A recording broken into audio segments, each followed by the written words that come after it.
Thank you so much అండి. సురేందర్ గారు will speak నా. అందరికీ నమస్కారం. ఈ కార్యక్రమానికి వచ్చిన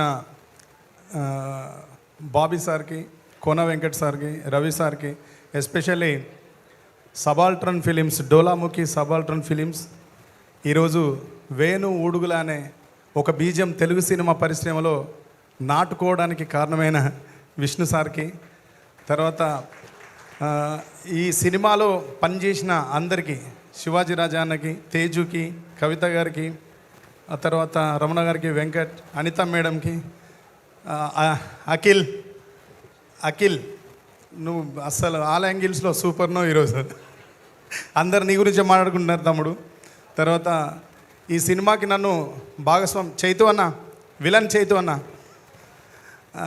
ఈ సినిమాకి నన్ను భాగస్వామ్యం చేసి నాకు సినిమాలో అన్ని పాటలు రాసే అవకాశాన్ని కల్పించిన ఈటీవీ విన్ వారికి, వేణు ఊడుగుల గారికి, ఆ తర్వాత నేను అందుబాటులో ఉన్నా లేకున్నా నా కోసం భరించి నాతో కూర్చొని నా దగ్గరికి వచ్చి నాతో పాటలు రాయించి చాలా ఓపికగా, చాలా ఓర్పుగా, నేర్పుగా నాకు సినిమాను కూడా కొంచెం అలవాటు చేసిన తమ్ముడు, ఈరోజు ఈ డయాస్కి హీరో, ఈరోజు 2 తెలుగు రాష్ట్రాలు మాట్లాడుకుంటున్న దర్శకుడు సాయిల్ కాంపాటికి నిజంగా నా ప్రత్యేక ధన్యవాదాలు తెలియజేస్తున్నా.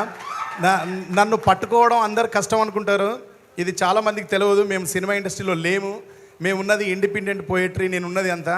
ఇప్పుడే 1 ఇయర్ అవుతుంది ఇటు వచ్చి. నేను వస్తున్నప్పుడే వచ్చేది రాగానే సాయిల్ కంపటి చాలా ఓపికగా నా దగ్గర కూర్చొని సినిమా నాకు వివరంగా చెప్పి నన్ను చాలా హర్ట్ చేసి నేను ఈ సినిమాని రాసేలాగా నన్ను వెంటాడిన తమ్ముడు, థ్యాంక్ యూ. ఆ తర్వాత ఒక మధ్యలో కొంచెం నేను అందుబాటులో లేకపోయినా, నేను వేరే పనుల వల్ల, నా ఇండిపెండెంట్ వర్క్స్ వల్ల నేను రాలేకపోతే వేరే రైటర్ దగ్గరికి వెళ్ళినప్పటికీ కూడా ఇంక ఈ సినిమాని ఎవరు హ్యాండిల్ చేయలేడు, ఎవరు హ్యాండిల్ చేయలేరు, మనం వేరే వాళ్ళ దగ్గర పోవడం వృధా అని చెప్పి వేణన్న కూడా చివరికి వాడైతేనే రాస్తాడు, వాడినే తీసుకురంటే లేట్ అయినా పర్లేదని కొంచెం వాయిదా వేసుకొని పాటను ఆపి మళ్ళీ తిరిగి నాతో ఒక రాత్రి అంతా కూర్చొని రాయించిండు. థ్యాంక్ యూ వేణు అన్న. నాకు సినిమా అంటే ఏంది అనేది, సినిమా మీద ఎంత నమ్మకం ఉంటుంది, సినిమా ఎట్లా బతికిస్తుంది, సినిమా ప్రపంచానికి మనల్ని ఎట్లా పరిచయం చేస్తుంది అన్నది నేను ఈ సినిమా ద్వారా చూసిన. దీంట్లో అందరు ఏమనుకుంటున్నారు అంటే, రాంబాయ్ సాంగ్ అనేది హిట్ అవ్వడం వెనకాల నా రైటింగ్ ఒకటే లేదు. నా వెనకాల పనిచేసిన వాళ్ళలో వంశీ నందిపాటి గారు, నితిన్ గారు, సాయి గారు, తన్మయ్ గారు, నేను పాట రాయడం కోసం ఒక 3 గంటలు 4 గంటలు నా కళ్ళల్లో ఒత్తులేసుకొని నేను కూర్చొని రాసిననేమో కానీ ఈ నెల రోజులు వాళ్ళు నిద్రపోకుండా కూర్చొని సినిమాని ప్రజల్ని కనెక్ట్ చేసిన విధానం చూసిన తర్వాత అనిపించింది, సినిమా అంటే నాకు ఇంకా చాలా గౌరవం పెరిగింది, సినిమా వాళ్ళంటే ఇంకా చాలా గౌరవం పెరిగింది. ఇక్కడ నుంచి వెళ్ళొద్దు అని, సినిమాలకే ఏది ఏమైనా పని చేయాలనే నిర్ణయాన్ని వీళ్ళందరినీ చూసిన తర్వాత చాలా గట్టిగా నిశ్చయించుకున్నా.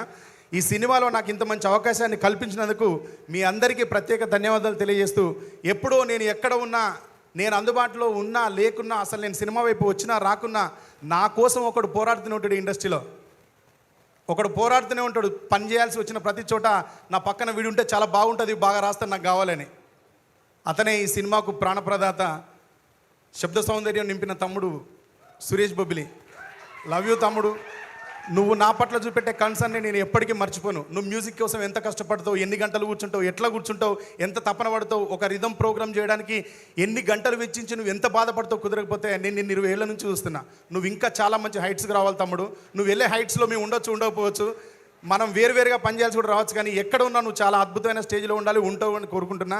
ఈ సినిమాలో అందరూ ఒక టైంలో, ఒకవేళ సురేందర్ గారు దొరకరో అనుకున్న టైంలో, సురేందర్ గారు అయితేనే బాగుంటుంది, సురేందర్ గారు అయితేనే బాగుంటుంది, ఆయన అయితేనే రాస్తారు అని నా ఎంట మహబాద్లో హోటల్లో కూర్చొని పాటలు రాయించిన రాహుల్ మోపిదేవ్ గారు, థ్యాంక్ యూ సార్. మీరు నా పట్ల చూపెట్టిన కాన్ఫిడెన్స్ అనేది ఈ సినిమాకు పాటలు రాసిన త్వరగా నా మీద నాకు కూడా లేదు sir. Love you, thank you so much. ఈ సినిమాలో డైరెక్టర్ గారు చెప్పదలుచుకున్న విషయాన్ని, ఈ సినిమాలో ఈటీవీ విన్ వాళ్ళు యూత్కి చెప్పాలనుకున్న విషయాన్ని, సమాజానికి చెప్పాలనుకున్న విషయాన్ని ఈ సినిమా ద్వారా వేణు ఊడుగుల గారు సొసైటీకి ఇవ్వాలనుకున్న దాన్ని, అసలు సాయిలు కంపాటి ఏం ఆశించి ఈ సినిమాను తీసిండు అనేదాన్ని ఒక పాటలో రాయాలి అని అడిగినప్పుడు ఆ పాటను రాయడం జరిగింది. కానీ సమయాభావం వల్ల ఆ పాటని ఈ సినిమాలో పెట్టలేకపోయినాం. మీరు అనుమతిస్తే ఆ పాటను వినిపించచ్చా? ఎస్ అండి, వెయిట్ చేస్తున్నాం. ఇందులో తండ్రిది కూతురు మీద ప్రేమ, తల్లిది కూతురు మీద ప్రేమ, అమ్మాయిది అబ్బాయి మీద ప్రేమ, దీంట్లో ఉన్నది ఎటువైపు నుంచి చూసినా అంత ప్రేమే. ఈ ప్రేమ విషయంలో ఎవరిని నిందించాలి? తండ్రిని నిందించాలా? తల్లిని నిందించాలా? ప్రియుణ్ణి నిందించాలా? ప్రియురాల్ని నిందించాలా? ఎవరిని నిందించడానికి లేదు ఇక్కడ. అప్పుడు రాహుల్ మోపిదేవి గారు ఆయన ఆఫీస్లో కూర్చోబెట్టి చెప్పారు, బ్రో ప్రేమనే అడుగుదాం బాగుంటుంది కదా అన్నాడు. ప్రేమని అడిగే ప్రయత్నం చేసినాను. నేను ఇంతసేపు మాట్లాడిన తర్వాత పాడలేను నేను, అయినా మీకు వినిపించడానికి ట్రై చేస్తాను. ఇది సినిమాలో ఉండాల్సిన పాట, బట్ పెట్టలేకపోయినా. కొన్ని వాటర్ ఇస్తారా? ఇది సినిమాలో పెట్టలేకపోయినా. నాకు కూడా ఇది పెట్టినందుకు చాలా బాధగా ఉంది. కానీ సినిమా విజయం ముందు అదంతా తేలిపోయింది. మీరు అందరూ ఆదరించిన విధానం ముందు ఈ సినిమాని మీరు సొంతం చేసుకొని కుటుంబాలతో సినిమాకు వస్తూ ఉంటే చాలా సంతోషం అనిపించింది. అయినా ఈ పాటని ఇక్కడ చెప్తున్నానంటే ఇది సినిమాలో ఉన్నట్టుగానే భావించి చెప్తున్నా. Thank you.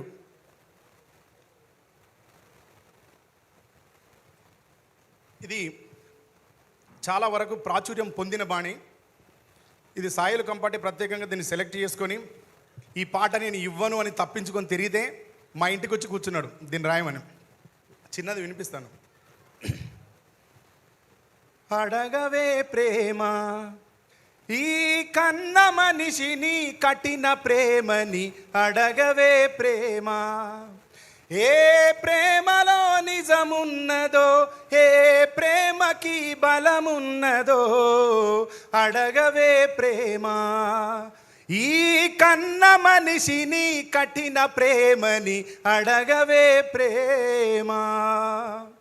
రెక్కలొచ్చి ఎగిరిపోయే కన్న పిల్లల సుఖం కోరి కట్టుకున్న గూడు నొదిలి వెళ్ళిపోయే పక్షి ప్రేమ.